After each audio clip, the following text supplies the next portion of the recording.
Okay guys, today's video is about to be about rational exponents. So we talked about rational expressions, which were fractions. Rational exponents just means that we're going to deal with exponents that are fractions. So let's take a look. Okay, so how they work, or this is kind of the breakdown of it. So fractional exponents, so if I had a fraction like this, a to the x over y, okay, the top number is the exponent or the power. The bottom number is what type of root. Okay, so we can write it like this, where we have the root and the exponent is on the inside, or we can write it like this, where the root is on the, we have the root and then the exponent's on the outside. We're going to be able to go between each of these forms when we write them. This is our exponential form. This is our radical form. Okay, guys, when I look at this one, okay, we're going to go ahead and do this. Now, remember, we're going to go ahead and make our radical because we know we're writing it in radical form. We're going from exponent form to radical form. So always this bottom number is going to be your root. So this is going to be a cube root. Okay. The top number is always going to be your exponent. So that's going to be a 2 out here. Whatever's inside this parentheses or being raised to the fraction power, that's going to be inside of your root. Okay. So that's my final answer right there. You can write, I'm normally going to write it like this. As we saw it on the last slide, you could also write this as the cube root of 5 and the squared being on the inside. But this top way is going to be the way that'll be helpful later. So we're going to use this way is how I'll write most of these ones. Okay. Now, next one, we're going to have the same thing. We're going to make a root. Okay. The bottom number is a 2. The denominator is a 2. So we're going to be a 2 root, which we know is a square root. X goes there. The top number goes right there. Now, if you think, we really never write the 2 like that. Okay, and we never really have a 1 exponent. So we could really just write this as the square root of x. Okay, without the 2 and the 1, since we usually don't write a 1 up there and we usually don't put a 2 there. Either way would be fine. Now let's look at this one. Still rewriting in radical form. Okay, but if I look at this, only the y has the 1/2 to it. So that means only the y is going to be inside of that radical. So we're going to have 12. Okay, and then we're going to go ahead and make a radical. We can put our 2 there to just kind of place value it for us. The y is going to be on the inside, and then we have a 1. Now, we really don't need the 2 and the 1 there, since usually we just write this as 12 square root y. Okay, let's look at this next one. Okay, 11x, if you notice, they're in parentheses, so that fraction goes to both of them. So this is actually going to be the 6th root, okay, of 11x all to the 5th power. Okay, that's it. Let's keep going. Okay guys, for this one we're going to start it in radical form. We're going to write it in exponential form. We'll write it with an exponent. So this first one, 19's on the inside, so we're going to go ahead and put 19 in parentheses because that's what's inside of our radical. Okay, remember this is a square root, so I can kind of put a 2 there, and there's no exponent there, but technically there's a 1. So when we go to write it as a fraction, the bottom number is the root, our denominator is the root, so 2 goes on the bottom, exponent will be 1. Same logic for the next one. We're going to put our x, since it's inside of the radical is the x, so that goes inside parentheses. Make our fraction. Our root is our bottom number, our denominator. Top number would be our exponent. Now this whole 3y is raised to the 5th power, so I can actually write this as 3y in parentheses. Okay. And then our denominator will be a 3, since it's a cube root. And then since the 5 goes to both of them, I can put this 5 as the top or the numerator.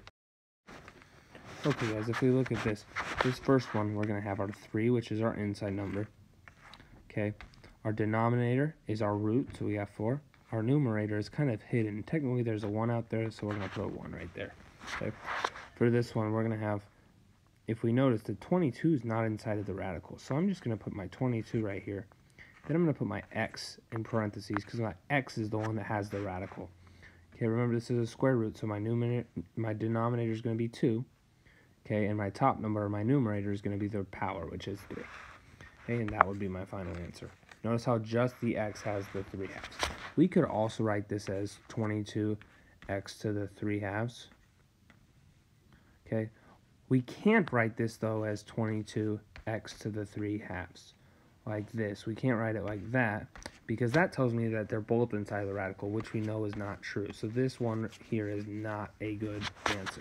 The other two are perfectly fine. Now if we look at the last one, this one's a little tricky because the y is the only one with the 2. So we can't write this as 2y to the 2/3 because the 2 didn't go to the 2y, to the 2 I mean. So we can't write it like that. But we can just write it as 2y squared in parentheses. Our denominator will be 3 since it's a cube root. Okay. Remember, there's technically a 1 out here. So I can actually put this as 1 as my numerator. And that would be my final answer. Okay, let's keep moving. Now, once we know how to rewrite these, we can actually simplify them. So this is where our chart is going to be come in hand. So if you have your chart, make sure you get it out. So what I'm going to do first is I'm going to rewrite this as a radical. So I'm going to write a 5th root of -32 all to the 3 power. Okay, just what we just did by rewriting it. Now I'm actually going to simplify it. So the 5th root of -32. So the 5th root of 32 is 2, but since it's a negative, it'll be -2. And then we're going to cube it. So there's 2 steps. We're going to break it down to a smaller number, and then we're going to cube it. So -2 cubed is going to be -8. Okay. Next one, we're going to rewrite this as the cube root of the inside number is 8, and then our power is 1. So let's break this down. What's the cube root of 8? Looking at our chart, cube root of 8 is 2, and then 2 to the first. Well, that's easy. That's just 2. Let's move on. Alright, now we're keep going. We see fractions, but don't freak out. These are actually not too bad.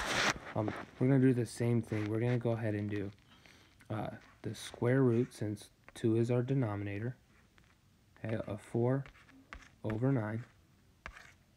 And then we're going to cube it, since 3 is our numerator. Okay, remember, the denominator goes to the root, numerator is just the power. Okay, so let's do this. What's the square root of 4/9? Well, we remember that. That's just 2/3. Now, once you have that, then let's just bring down this cube. Now, cube both of those. So 2 cubed is 8. 3 cubed is 27. Be careful. It's not 9. It's 3 cubed. 3 times 3 times 3. That would be our answer. Right, now let's do this next one. I know it's negative, but don't freak out about it. We're just going to kind of do the same steps we've been doing. So do the 4th root of 16/81. And then we're going to just always keep the negative with the power, or that exponent. Always keep it with the top one. Okay, so now when I do this, I'm going to do the 4th root of 16, which is 2. 4th root of 81, which is 3. Okay, but now I'm going to do this to the -3 power. Now, when I do it to the -3, what happens with negative exponents? Remember, negative exponents make us flip it. So the 2 and the 3 are going to flip. Okay, I'm going to come up here so that I have a little bit more space. Okay, so I'm going to flip it since it's a negative exponent. So this is going to be 3/2. Okay, and then it's still going to be cubed. So I'm going to cube both of those. 3 cubed is 27. 2 cubed is 8. So my answer is 27/8. Okay, so for fractions, we just rewrite it as a radical, do the radical, and then do the exponent. Okay, let's keep moving. Same story, even with exponents, or variables, I mean. Okay, we're going to rewrite this as, let's draw a radical. Let's put the inside, 4x squared. Okay, let's rewrite this as a square root, and the power is 3. Okay, so we're going to break this down first. So this is going to be square root of 4, which we know is 2. Okay, x squared, so 2 goes into 2 one time, so I have 1x. Perfect. Now I'm going to bring this cube out front, or just bring this down. Okay, now I have to cube both of those.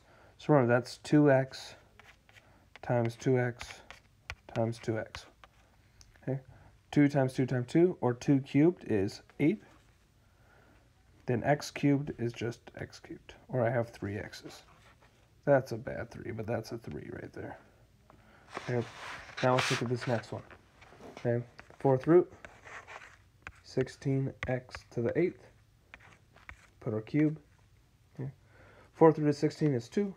4 goes into 8 2 times, x squared. Now we need to cube this. So 2 cubed is 8. We're going to multiply these exponents. Power to power we multiply, so this is x to the 6th. And that is our final answer. Okay, one more slide left. All right. Now anytime we have numbers that both have rational exponents like these do, okay, we have 3 to the 1/3, 9 to the 1/3, okay, what we're going to do is just rewrite them as radicals first. So this is just 3 to the 1/3, right, times the cube root of 9, okay, to the 1, right? Now what we'll do is we'll just go ahead and multiply these. So 9 times 3 is going to be 27. And remember, we just keep it inside of that root. So cube root of 27 is 3. That'll be my answer. Same thing for this one. We're going to do square root of 2 times square root of 8. Multiply these. 2 times 8 is 16, so we keep it inside of the square root. Square root of 16 is just 4. Alright, go ahead and try your practice problems. I know these might seem like a lot, but as you get more and more comfortable doing them, they go by pretty quick. So give them a try.